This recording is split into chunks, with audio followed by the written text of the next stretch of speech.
we're now wrapping up day one at EBAday. What is your key takeaway talking to banks, vendors, and listening into the different seminars during the day one? For me, it's all about instant payments and everything that kind of surrounds that, right? We have this instant payments legislation that's coming up at the end of this year with very short timelines for banks to scale their instant payments infrastructures, to implement instant payments if they haven't done yet, and to do confirmation of pay. So they're quite ambitious projects. Key takeaway is that we're still talking about instant payments and the need to, and why aren't we moving there faster? Will it be a mandate? Will it be free? Is there a cost going to be to it?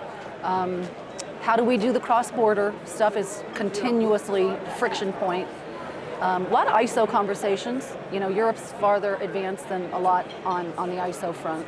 I think we have a lot of challenges, but I'm perhaps primarily looking at regulation at the moment. So we have, of course, the proposed regulation on instant payments, which I know is posing a bit of a problem for the industry. And then we are, of course, looking at request to pay, for example, which I think is a very interesting thing.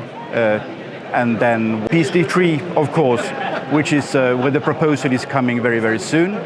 And then cyber, I think, is the fourth one that is very much on my desk, at least at the moment.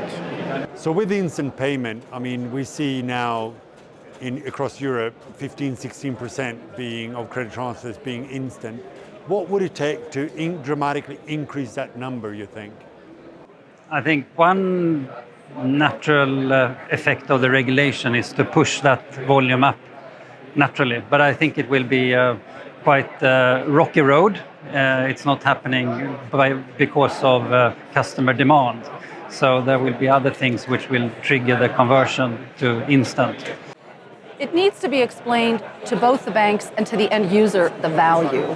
Why make the changes, right? If you're a consumer, consumers everywhere already mostly think payments are real time. You need to be in this space to understand what goes on behind the scenes.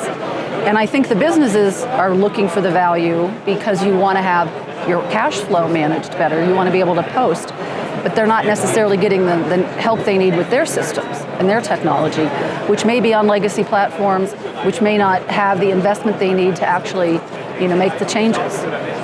I think it would take to leave the banks in peace for a while so that they really could focus on getting the instant on the road.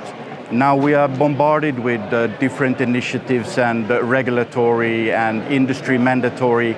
And every time when we get something new, the banks, halt a little bit and they need to think, how is this going to impact the whole picture? What we need to get those huge volumes is looking at B2C payments. There we're looking at salary payments. We're thinking about pension payments. These type of high volume type of payments. On top of that, we have EPI and request to pay, which just announced the pilot as well. So that can be cannibalizing some of those existing card volumes and putting them on instant payment rails. You just been facilitating a panel on payment as a service. Yep. So first question, obviously, is that how do you define payment as a service? As far as I know, there is no clear-cut definition of what PaaS is. There's a beginning and there's an end, but there's many shades of PaaS in between. It has a whole stack of elements in that payments value chain. You can start with only the software or the full stack of processing, and you just supply a logo and a license and you outsource all the rest as a bank. My favorite question to ask on any of those subjects is, what do you want to be good at? And what don't you want to do anymore? So if you don't want to do back-end processing, or you consider something just a core competency or a commodity, think about, could somebody else do that for you? Whether it's in a cloud environment, a SaaS environment, you have probably legacy systems. Do you want to keep them and stack things on top of them? Because that just contributes to the challenge. There's so many entities, fintechs, otherwise, that have built this already. I really strongly advise not building something that already exists. Can you partner? Can you bring other people? Can you collaborate? Could you agree with 3 other banks? I'm not going to do this anymore. Let's create a consortium, a utility, an as a service, whatever you want to call it. And then we're going to go be good at this. This is what differentiates us. Whatever it could be, client experience, innovation, the cool new things that are out there. So what are actually the major problems that PaaS is supposed to solve for? Well, in one of the panels, it appeared that 58% of the audience asked through Slido thought that the regulatory compliance was by far the most worrying thing for in transaction banking and for transaction banks. So banks increasingly have problems of keeping up with regulatory compliance and have to decide, is payments my core business? If payments is not your core business and is taking up too much of your creativity, innovation and resources, you better start thinking of outsourcing it and using your resources for innovation and better customer service, better value added services, instead of trying to reach a scale which you will probably never get to. So I think most banks today aren't looking at doing something purely on-premise. I think where we need to make a distinction is payments as a service, which is the solution provider providing the cloud, and software as a service where it's the client that's providing the cloud. What I'm mainly seeing an appetite for is these clients that are looking to have solutions cloud-based, but to deploy them on their own cloud, being their own instance of Azure, Google Cloud, or AWS. What do you think dramatically going to be done differently 10 years from now in the space of payments?